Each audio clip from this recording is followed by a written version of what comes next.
Okay, so building on that hip hinge pattern, the bent over row could be one of those tricky exercises that can be challenging for beginners. So here's how I like to introduce this exercise. So rather than just simply doing a bent over row and staying in the hinge, which requires obviously having that good hip hinge, great core stability, and also endurance in the back to be able to keep the torso and staying in that position, I like to reset the bent over row with the hip hinge. So I would do this, do one row, then straighten up, then sitting back again, row, straighten up. Now the tool is actually quite important, because when I use the ultimate sandbag with beginners, the wider grip is really helpful to keep the shoulders in that good position, and also the weight is like more evenly distributed as opposed to a kettlebell, which is you could either use like 2 kettlebells, there's 2 individual weights, it's a lot of force to deal with, especially for beginners, or you can use like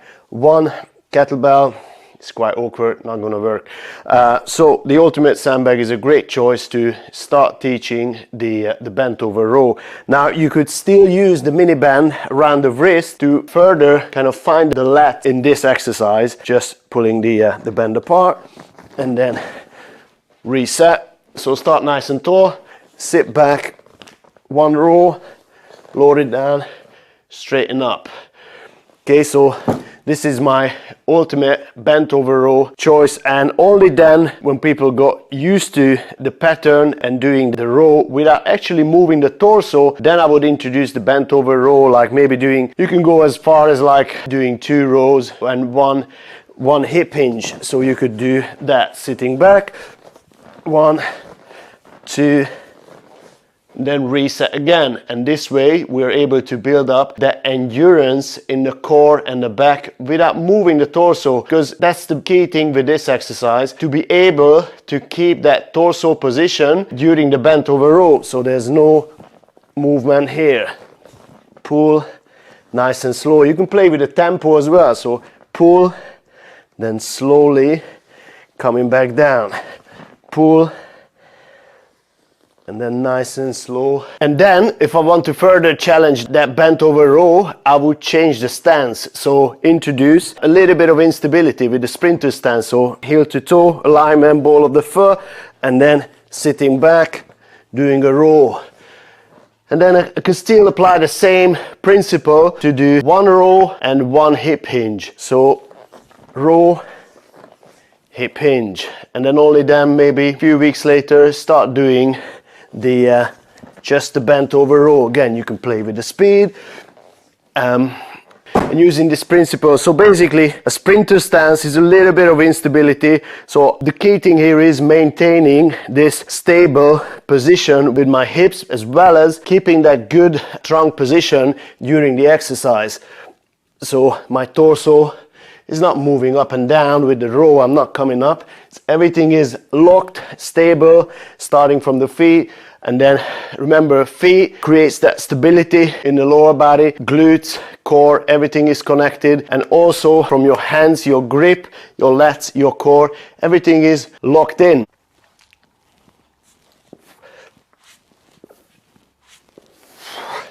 So the bent over row could be one of those core exercises that most people are missing out on. So yeah, I said core exercises because you need to maintain your trunk position whilst doing the bent over row. So I'm not going to rest the weight on the floor, but actually sitting back into that hip hinge and then keeping my trunk stable whilst I'm doing the row.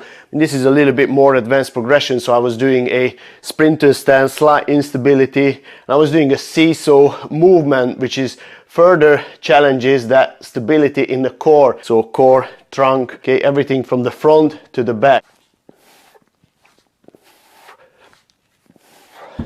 The bent over row is one of those tricky core exercises that requires a good hip hinge, a great core stability, lower body strength and upper body strength together. So it's a great overall good functional training exercise that integrates the whole body. So I said core exercises, yes, because the trunk, the core muscles needs to resist any sort of movement here. So that means that I need to maintain that, stay in the hip hinge and not allowing any sort of like over rotation here or any like up and down movement as well. And on top of that, you can add different layers to the exercises. So obviously one kettlebell, it's a bit harder because it creates that asymmetrical load, which I need to resist against. So using 2 kettlebells will be a great starting point. Okay, the sprinter stance, I find it just easier when I use the kettlebells because it gives me more space, but also there's a little bit more instability, and then also it makes it more unilateral. So one side of the body works a little bit harder than the other side.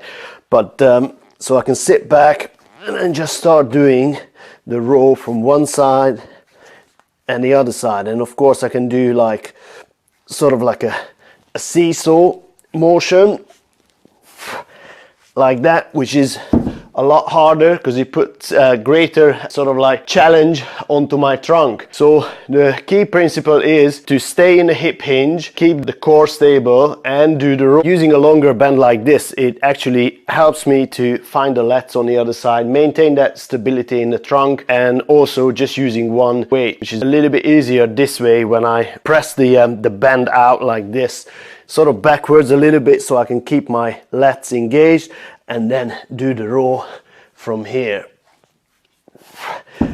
And then obviously moving up to 2 weights, just as I explained it before, that's a good option. Now, yes, you could still lift really heavy on the bent over row, but you still need to maintain that stable position. So you can go up to whatever weight you want to use, as long as you can keep your trunk, your torso stable. Great exercise to integrate the core and the back. They're meant to work together anyway, so it kind of makes sense to do it this way.